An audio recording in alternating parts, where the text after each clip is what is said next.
आज तो इस पेड़ की डाल ही काट दूंगा। फिर देखता हूँ ये रानो और इसके बच्चे कहाँ जाते हैं। बस थोड़ा और ये गया घोंसला नीचे।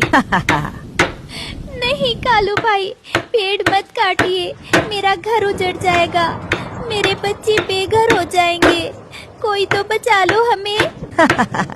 आज कोई रहम नहीं रानो, आज तेरा ये घास का घमंड जमीन पर होगा।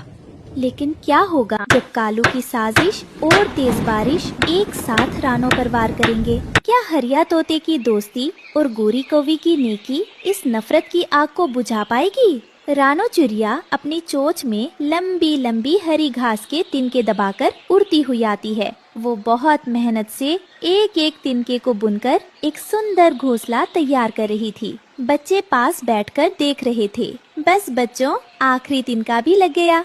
देखो, बन गया हमारा प्यारा सा घर। बच्चे चहकते हुए उड़कर घोंसले के अंदर जाते हैं। वाह माँ, ये तो बहुत सुंदर है और इसकी खुशबू कितनी अच्छी है। माँ, ये घास इतनी नरम और मुलायम क्यों है? ऐसा लग रहा है जैसे हम रूई के बिस्तर पर सो रहे हों। क्योंकि बेटा, इस घर को मैंने अपनी मेहनत और प्यार से बुना है। जैसे माँ अपने बच्चों को गोद में लेती है, वैसे ही ये नरम घास तुम्हें हमेशा प्यार देगी। माँ, अब हमें यहाँ कभी डर नहीं लगेगा ना? बिल्कुल नहीं मेरे लाल, हमारा घर भले ही छोटा है, पर यहाँ हम सब साथ हैं, और जहाँ सब साथ होते हैं वहाँ खुशियों का सबसे बड़ा खजाना होता है। अचानक जंगल का मिजाज बदल गया, ठंडी हवाएं चलने लगी और आसमान में काले बादल छा गए। दूर पीपल के पेड़ पर बैठा दुष्ट कालू कौआ रानो के घोंसले को देख रहा था और उसकी आंखों में नफरत चमक रही थी। गोरी, देखो, आसमान में बादल घिराए हैं। आज जोरदार बारिश होगी और जब बारिश होगी तो उस मूर्ख रानो चिड़िया का घोंसला तबाह हो जाएगा। पर कालू जी, बेचारी रानो के छोटे छोटे बच्चे हैं, उन्हें क्या होगा? तो क्या हुआ, उसने हमारे पेड़ पर घोंसला बनाया है, वो जगह हमारी है, हम उसे यहाँ नहीं रहने देंगे, बस इतना जानो। तभी जंगल के दूसरे छोर से हरिया तोता और हरियाली तोती उड़ते हुए आते हैं। आसमान में काले बादलों को देख वे दोनों रानो चिड़िया के घर की ओर मुड़ जाते हैं। उनके चेहरों पर रानो के लिए चिंता साफ दिख रही है। अरे हरियाली, देखो तो बादल कितने काले हैं आज, लगता है बहुत तेज बारिश आने वाली है। रानो बहन का घोंसला तो घास का है, कहीं भीग न जाए। रानो बहन, सुनो, आज बहुत भारी बारिश आने वाली है, तुम्हारा घास का घोंसला कहीं टूट न जाए, कोई मजबूत जगह देखो। हरिया भाई, चिंता मत करो, मैंने ये घोंसला बहुत मजबूती से बनाया है, हर तिनका जोड़ जोड़ कर बुना है, मेरे बच्चों को कुछ नहीं होगा। रानो बहन, हम समझते हैं तुम्हारी मेहनत को, पर ये बादल बड़े खतरनाक लग रहे हैं, एक बार सोचो जरूर। ठीक है, तुम्हारी बात मानती हूँ, अगर बारिश बहुत तेज हुई तो मैं बच्चों को संभाल लूंगी, वादा करती हूँ। कालू और गोरी का बेटा जग्गू कौवा एक शैतान और नटखट कौवा है।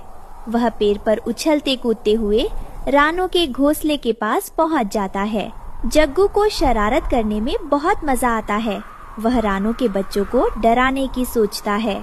ए छोटू चिड़ियों, आज तुम्हारा घर डूब जाएगा, बारिश आएगी और सब बह जाएगा। हा हा हा, भागो भागो। माँ, वो कौवा कह रहा है हमारा घर डूब जाएगा, सच में? नहीं बेटा नहीं, डरो, यह जग्गू झूठ बोल रहा है, इसे शरारत करने की आदत है। झूठ? अरे देखो तो बादलों को, काले काले, डर नहीं लगता? हम तो अपने पक्के पेड़ में रहते हैं, तुम्हारी घास उड़ जाएगी। जग्गू बेटे, दूसरों की परेशानी पर हंसना अच्छी बात नहीं, एक दिन तुम्हें भी किसी की जरूरत पड़ेगी। कालू कौवा गोरी के साथ पेड़ पर बैठा कुछ सोच रहा है। उसकी नजरें रानो के घोंसले पर टिकी है। वह धीरे धीरे एक साजिश बुन रहा है। गोरी बेचैन नजर आती है। गोरी सुनो, मुझे पता है रानो का घोंसला घास का है, अगर बारिश से पहले उस घोंसले की डाल ही काट दे तो घास का घोंसला अपने आप गिर जाएगा, हमें कुछ नहीं करना होगा। कालू जी, ये तो बहुत गलत है, बेचारे छोटे छोटे बच्चे हैं उसके। हम ऐसा नहीं करेंगे। तुम हमेशा उसका पक्ष लेती हो। हम कौओं को ये जंगल में राज करना है, समझी? कमजोरों के लिए दया नहीं चलती। नहीं कालू जी, मैं इस काम में तुम्हारा साथ नहीं दूंगी। यह पाप है। आसमान अब पूरी तरह काला हो चुका है। बिजली कड़कती है और बारिश की बड़ी बड़ी बूंदें गिरने लगती हैं। टप टप टप। माँ, बारिश आ गई। माँ, हम डर रहे हैं। डरो मत मेरे बच्चों, माँ यहाँ है। यह बारिश हमारे जंगल को हरा भरा बनाएगी।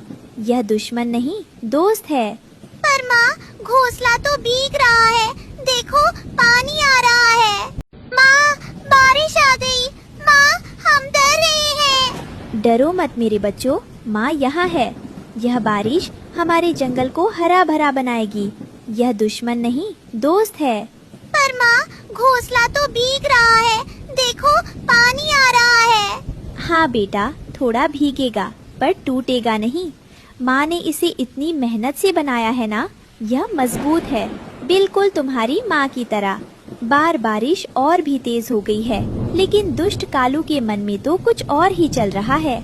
वह अपनी पत्नी गोरी की बात अनसुनी कर चुपके से एक भारी कुल्हाड़ी लेकर रानो के घोंसले के पास पहुंच जाता है।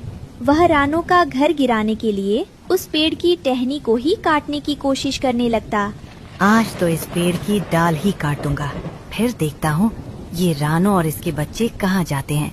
बस थोड़ा और ये गया घोंसला नीचे।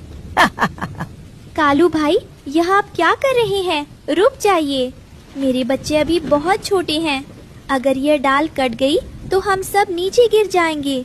रहम कीजिए कालू भाई, रहम कीजिए। आज कोई रहम नहीं रानो, आज तेरा ये घास का घमंड जमीन पर होगा।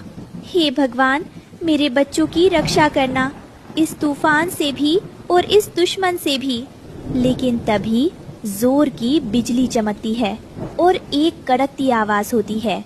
कालू घबराकर उड़ जाता है। कहाँ?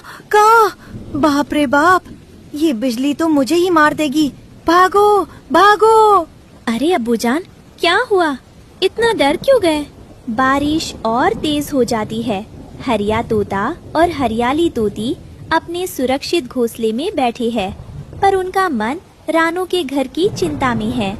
हरियाली बेचैन होकर बाहर झांकती है।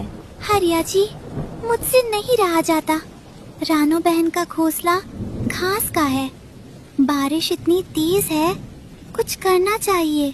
हाँ हरियाली, तुम सही कह रही हो, पर इस तेज बारिश में उड़ना खतरनाक है। खतरा तो रानो बहन को है, हमें नहीं। चलिए, हम बड़े पत्ते तोड़कर उनके घोंसले के ऊपर छत बना देते हैं। वाह हरियाली, क्या सोच है तुम्हारी। चलो, देर मत करो। हरिया तोता और हरियाली तोती बारिश में भीगते हुए बड़े बड़े केले के पत्ते तोड़कर उड़ाते हैं और रानो के घोंसले के ऊपर एक के बाद एक रखते हैं। रानो देखती है और उसकी आंखें भर आती हैं। हरिया भाई, हरियाली बहन, तुम दोनों ने ये क्या किया? खुद बारिश में भीग गए मेरे लिए। यही तो दोस्ती है रानो बहन, तुम्हारी खुशी में हमारी खुशी है। हरिया काका जिंदाबाद, हरियाली काकी जिंदाबाद। गोरी कौवी दूर से ये सब देख रही है। उसका दिल भारी है। उसे कालू की बातें याद आती हैं और वो शर्मिंदगी महसूस करती है। जग्गू भी पास आकर माँ के पास बैठ जाता है। जग्गू बेटे देखो, हरिया और हरियाली ने रानो बहन की कितनी मदद की और हम तो उनका नुकसान करने की सोच रहे थे। माँ, मुझे भी बहुत बुरा लग रहा है। मैंने उनके बच्चों को डराया था ना, वो गलत था। हाँ बेटा, सच्चाई ये है कि दूसरों को तकलीफ देकर कभी खुशी नहीं मिलती। जो मदद करता है उसे ही असली सुकून मिलता है। माँ, क्या हम भी रानो आंटी से माफी मांग सकते हैं? हाँ बेटा, बिल्कुल, यही तो सच्चा साहस है। बारिश अब और भी तेज हो जाती है। पूरा जंगल भीग जाता है। नदियाँ बह रही हैं, पत्ते गिर रही हैं, लेकिन हरिया और हरियाली की बनाई पत्तों की छत ने रानो के घोंसले को बचाए रखा है। तभी कालू कौवा वापस अपने घर आता है और देखता है कि उसकी सारी साजिश बेकार हो गई। क्या ये घोंसला अभी तक टूटा नहीं? और इन तोतों ने पत्तों की छत बना दी। मेरी सारी मेहनत बेकार हो गई। अब्बूजान रुको, माँ ने कहा है कि हमें रानो आंटी से माफी मांगनी चाहिए। क्या माफी? हम कौवे किसी से माफी नहीं मांगते। अब्बू, गलती हो तो माफी मांगना बड़प्पन है, कमजोरी नहीं, ये माँ ने बताया मुझे। बारिश धीमी पड़ने लगती है। कालू कौवा बहुत देर तक चुप रहता है। जग्गू की बातें उसके मन में घर कर जाती हैं। गोरी भी पास आ जाती है। कालू पहली बार खुद को गलत महसूस करता है। उसकी कठोर आंखों में हल्की नमी आ जाती है। मैंने सच में गलत किया। एक गरीब चिड़िया और उसके बच्चों का नुकसान करना चाहता था मैं। ये मैं क्या कर रहा था? कालू जी, देर आए दुरुस्त आए, अभी भी वक्त है। ठीक है गोरी, तुम सही हो।